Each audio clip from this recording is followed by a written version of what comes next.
In the air, Sreesanth takes it. India win. एक बात मुझे ईमानदारी से बताइएगा, आपने रवि शास्त्री द्वारा 24 सितंबर को बोले गए ये शब्द कितनी बार रिप्ले करके देखे हैं? इसके साथ मुझे यह भी बताइएगा कि जब जोगिंदर शर्मा की गेंद पर मिसबाउल हक फाइन लेग पर स्कूप शॉट लगाते हैं तब श्रीसंत का यह कैच आपने कितनी बार देखा है? एक बार, दो बार, चार बार, याद नहीं ना कितनी बार? उस गेंद को लगभग अब 16 साल बीतने को आए हैं, पर कोई भी सच्चा क्रिकेट प्रेमी आज भी वह क्षण नहीं भूल पाता। भूले ही क्यों, उस दिन भारत पाकिस्तान को हराकर T20 वर्ल्ड चैंपियन बना था। यह क्रिकेट इतिहास का पहला T20 वर्ल्ड कप था और भारत अपने चिर प्रतिद्वंदी पाकिस्तान को हराकर T20 वर्ल्ड कप का विजेता बनाया जोहान्सबर्ग के मैदान पर। इससे सुखद क्षण एक भारतीय क्रिकेट प्रेमी के लिए और क्या हो सकता था। यह T20 वर्ल्ड कप जीतने के साथ ही भारत की अब 1983 वर्ल्ड कप की जीत की यादें भी ताज़ा हो गई। भारत जहां 1987, 1996, 2003 में यह मौका चूक गया था, पर अब यह T20 वर्ल्ड कप इन चूके हुए मौकों पर और इन रिस रहे घावों पर एक मलहम जैसा था। 120 करोड़ भारतीयों का प्रतिनिधित्व करने वाली इस युवा टीम में अनुभव की कमी जरूर थी, पर प्रतिभा की कोई कमी नहीं थी और हर भारतीय जीत से कम कुछ चाहता भी नहीं था। और इस युवा भारतीय टीम ने हर भारतीय की भावनाओं का सम्मान करते हुए उन्हें जीत का एक बेशकीमती तोहफा सौंप दिया था। यूं तो यह जीत कई मायनों में असाधारण थी, पर इस जीत की अहमियत समझने के लिए हम आपको इस जीत के ठीक 6 महीने पीछे ले चलते हैं। समय था मार्च 2007 का। सचिन तेंदुलकर, राहुल द्रविड़, सौरव गांगुली, वीरेंद्र सहवाग, जहीर खान, हरभजन सिंह जैसे दिग्गजों से सजी भारतीय टीम से सबको यह आशा थी कि शुरू हो रहे वनडे वर्ल्ड कप में 1983 के बाद अब भारतीय टीम दूसरी बार विजेता बन जाएगी। सभी को ऐसी उम्मीद थी कि वर्ल्ड कप 2003 के जीत से महज एक कदम की दूरी पर खड़ी भारतीय टीम अब 2007 में कैरेबियाई धरती पर विजेता बनकर ही भारत वापस लौटेगी। मगर वनडे वर्ल्ड कप शुरू होने के साथ ही जैसे मैन इन ब्लू को किसी की नज़र लग गई। महज एक सप्ताह के भीतर बांग्लादेश और श्रीलंका जैसी टीमों से हारकर भारतीय टीम का वर्ल्ड कप का यह सफ़र अब यहीं समाप्त हो गया।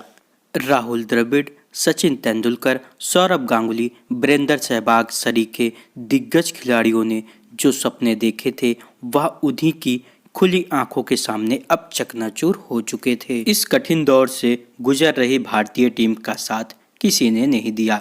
भारतीय टीम के कोच ग्रेग चैपल ने भी अब उनका साथ छोड़ दिया। बाकी बचा हुआ काम भारतीय मीडिया ने पूरा कर दिया। मीडिया के कई घरानों ने भारतीय खिलाड़ियों के समर्पण पर ही सवाल उठाए और कहा कि कई खिलाड़ियों ने तो मैच फिक्सिंग तक की है। सबसे अधिक निशाने पर थे मास्टर ब्लास्टर सचिन तेंदुलकर। कोई मास्टर ब्लास्टर सचिन तेंदुलकर को अब एंडुलकर कहता तो कोई उनको सलाह देता कि सचिन अब बूढ़े हो गए हैं और उनको रिटायरमेंट लेकर भारतीय टीम पर उपकार करना चाहिए। बेहद मुश्किल और खराब दौर से गुजर रही भारतीय टीम का साथ किसी ने नहीं दिया और अनर्गल आरोप लगाए। हद तो तब हो गई जब भारतीय टीम अपने देश लौटी तो जो दर्शक खिलाड़ियों को भगवान की तरह पूजते थे उन्हीं के पोस्टर जलाए और उनके घरों पर हमले भी किए। यहाँ तक कि कई खिलाड़ियों को अपनी सुरक्षा का भी डर सताने लगा। विश्व कप के इस उतार चढ़ाव भरे अभियान के बाद भारतीय टीम ने इंग्लैंड को 1-0 से हराकर 21 साल बाद टेस्ट सीरीज पर कब्जा किया, पर जल भुन रहे भारतीय दर्शकों के मन में अभी भी भारतीय टीम को लेकर बहुत घृणा भरी हुई थी। वह इससे खुश नहीं थे। इसी बीच आईसीसी ने कुछ ऐसा किया जिसका अंदाजा किसी को नहीं था। आईसीसी ने नए फॉर्मेट T20 के अंतर्गत विश्व कप की घोषणा की, जिसका बीसीसीआई ने जमकर विरोध किया। 20-20 ओवरों का T20 कहा जाने वाला क्रिकेट का यह नया फॉर्मेट लगभग हर देश अपना चुका था, पर बीसीसीआई हमेशा इसे मना कर देती थी। वह कहती थी कि इससे खिलाड़ियों की फिटनेस को खतरा है। जब बीसीसीआई ने T20 वर्ल्ड कप 2007 की घोषणा की तो मजबूरन भारतीय टीम को इस प्रतियोगिता में हिस्सा लेने के लिए भेजना पड़ा। सचिन तेंदुलकर, राहुल द्रविड़, सौरव गांगुली जैसे अनुभवी खिलाड़ियों को इस टूर्नामेंट से दूर रखा गया और नई भारतीय टीम का नेतृत्व महेंद्र सिंह धोनी को सौंपा गया। भारत का पहला मैच स्कॉटलैंड के साथ था, पर बारिश के कारण यह मैच रद्द हो गया और अगला मैच पाकिस्तान के साथ था।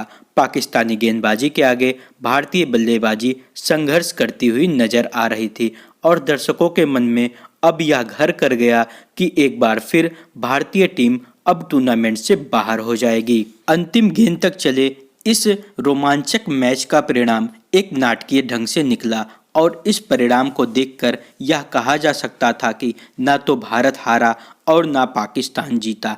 अगर किसी की जीत हुई तो वह थे भारत के नए कप्तान महेंद्र सिंह धोनी और उनकी किस्मत की। उस दिन जिसने भी महेंद्र सिंह धोनी को कप्तानी करते हुए देखा, सभी को उनमें सौरव गांगुली दिखाई पड़ रहे थे।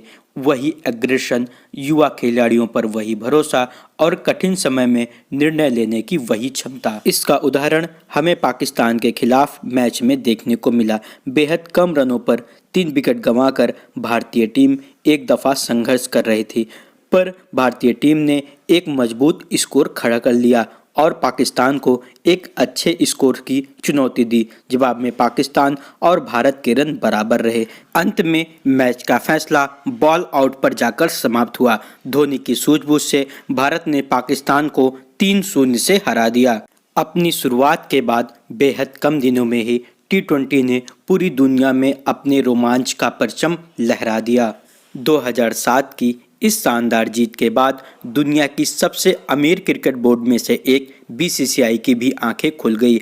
अब तक वह T20 क्रिकेट का विरोध करती थी, परंतु उसने अब अपने देश में एक फ्रेंचाइजी लीग आधारित T20 प्रतियोगिता शुरू की जिसका नाम था IPL। BCCI ने अपनी IPL प्रतियोगिता के लिए अब यह नियम भी बनाया कि फ्रेंचाइजीज अधिकतम 4 विदेशी खिलाड़ियों को ही टीम में रख सकती हैं। साथ ही उन्हें डोमेस्टिक क्रिकेट खेलने वाले भी खिलाड़ी रखने होंगे। साथ में यह भी बताया गया कि यह प्रतियोगिता 1.5 महीने तक चलेगी। फिर क्या था, बड़े बड़े कॉर्पोरेट्स घराने और सितारे फ्रेंचाइजीज की बोली लगाने के लिए कूद पड़े। अचानक खिलाड़ियों की मिलियंस डॉलर में बोली लगने लगी और जिन पसंदीदा खिलाड़ियों को हम एक टीम में खेलते हुए देखना चाहते थे, वह सपना भी अब साकार होने वाला था। सचिन और जयसूर्या का एक साथ टीम में खेलना और ईडन गार्डन के मैदान पर शोएब अख्तर का उनके खिलाफ अपनी गेंदबाजी की शुरुआत करना, यह देखना उस समय दर्शकों के लिए किसी भी सपने से कम नहीं था। IPL ने T20 में वही रोमांच पैदा किया जो कैरी पैकर ने 70 और 80 के दशक में वनडे क्रिकेट में पैदा किया था। यदि कैरी पैकर ने उन दिनों में वनडे क्रिकेट में रंगीन कपड़े, दिन और रात के मैच लेकर आए तो IPL ने अंतर्राष्ट्रीय और घरेलू स्तर पर प्रतिभावान खिलाड़ियों की आर्थिक रूप से मदद भी की और प्रतिभावान खिलाड़ियों को एक साथ एक टीम में रहकर खेलना भी सिखाया। IPL सभी देशों के अंतर्राष्ट्रीय खिलाड़ियों को एक मंच पर लेकर आया जिससे उनके अनुभव और उनकी टेक्निक्स एक दूसरे के साथ साझा हो सकी। लेकिन अच्छी चीज़ों के साथ बुरी चीज़ों का आना तो स्वाभाविक है और IPL भी इनमें से कुछ अलग नहीं है। खिलाड़ियों को मिली आर्थिक सहायता ने उनको कभी कभी इतना अंधा कर दिया कि वह अपने देश के लिए खेलने की बजाय अपने फ्रेंचाइजी के लिए खेलना अपनी पहली प्राथमिकता समझते थे। तमाम अवसरों पर कहे या अनकहे कई बार IPL पर मैच फिक्सिंग का भी आरोप लगा। 2013 की घटना इसका एक जीवंत उदाहरण साबित है। इन सब निगेटिव पॉइंट को अगर छोड़ दिया जाए तो IPL की अपनी खूबियां हैं और IPL जैसा रोमांचकारी टूर्नामेंट शायद विश्व में कहीं दूसरा है। यह IPL का ही परिणाम है कि BCCI आज दुनिया के सबसे अमीर क्रिकेट बोर्ड में से एक है और IPL के कारण ही भारतीय टीम अपनी प्रदर्शन और अपने प्रतिभा में लगातार सुधार किए जा रही है। तो साथियों, यदि हमारी वीडियो आपको पसंद आई हो तो हमारे वीडियो को लाइक करके हमारे चैनल को सब्सक्राइब करना ना भूलें।